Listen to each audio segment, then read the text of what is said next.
You can take help of internet when you are solving these 5 exercises. Loop syntax is, you'll use, loop is something like to do some task repetitively, you have to use loop. So I'll introduce you to for loop. If we want to run something, let's say our task is print 1 to 10. This is what we want to do. So we will use a for loop. In for loop there are 3 parts. You'll say for I is equal to 1. Start from 1.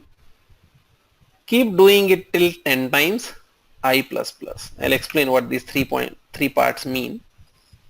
Before doing this, I'll declare a variable I. So see, what we are doing is, this loop has 3 parts. This part is called initialization. Give the first value. This is called condition, and this is the increment or decrement update. So the way loop runs is, it will first come here, initialize value of I with 1. After this, it will go and check the condition. Now condition will become 1 is less than or equal to 10. Is this condition true or not? Is 1 less than or equal to 10? Yes or no? That's correct. Yes. That's correct. If this condition is correct, it goes inside the for loop and executes the condition. It is similar to if. In if the condition is true, it goes inside the if. If is a conditional statement, will not say if is a loop. For is a loop, if is a conditional statement. So if the condition is true, we go inside, whatever statements are written, they are executed. Once those statements are done, it goes to the update portion. So if I go and write here system.out.println, if I say I, first value of I was 1, 1 is less than or equal to 10, it goes and prints the value 1. After 1, it goes to I plus plus. Or I plus plus is a shorthand way of saying I is equal to I plus 1. We are changing the value of I, we are incrementing it by 1. We could have written I is equal to I plus 1 also here. So this will make value of I 2. Now 2 will again be checked for condition. If the condition is true, it will go inside, otherwise it will come out. So 2 is also less than or equal to 10. Condition true, it will go and print 2. Then it will go and increment again. It will go and check the condition, come inside. I'll show you this running. So we go to our second program. Okay, I'll add a third program here. Right click, new class. Let's say third program.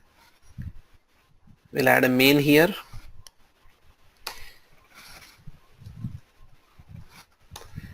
And here we can use for loop. For loop also I can write for control space and say for okay, no, let me write it. I is equal to 1, I less than equal to 10, I plus plus, and I will have to declare I before using it. And here if I go and put sysout I, now if I run this code, what output do we expect? Yeah, can you tell, if we run the code, what will be printed on the output? 1 to 10. 1 to 10 in a single line or in different lines? 1 to 10. In different lines. In different lines. In different lines. 1 will be printed in one line because it is print ln. So if we run it, we see it prints 1 to 10. If I change 10 to 20, now what will be the output? 1 to 20. 1 to 20. Yeah. Yeah. So loop is basically to do repetitive operation. Now if rather than using 20, if I use a variable n is equal to 56, I can write, in place of 20, I can write n. Now what will happen? It will go till 56. Till 56, yeah. So here we can use constant or we can use a variable. If we are using a variable, value of the variable will be considered.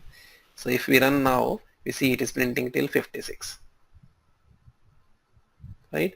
So I can change this to I is equal to I plus 1 also. So 3 sections of for loop are there. This is called initialization, this is called condition, and this is called updation. So this way you can write for loop and you can write the code and try to do the exercises. Take help of internet. One exercise is simple, print 1 to n. So n is given, you have to just write a function which prints 1 to n and it says separated by space. So I'll do this exercise so that you get some idea. So I'll say for I is equal to 1, I less than equal to n, I plus plus curly brackets. Here I'll say system.out.print. Should I write println or print? println. Here it says 1 to n separated by space. No, print only. Because they should be Print. so only print. If I say print I, Oh, and I have to declare I before using it. Since I'm using a variable I, it should be declared here. And Yeah. is And there will be a space in it Space. because if we Yeah, right with now this one, if I run it, it will not give any space, right? It will just print the value.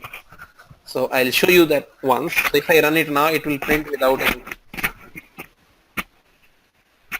Right? So this is our output. Expected output was this. Now question is, how do we give the space? Yeah, ideas? How do we give space here?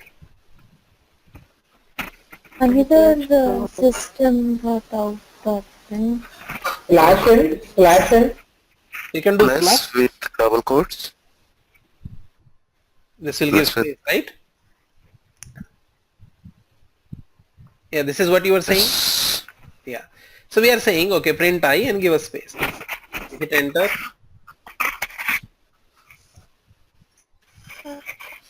And yeah, you see that output is matching what we wanted. Right? Well, so this is where we will stop today.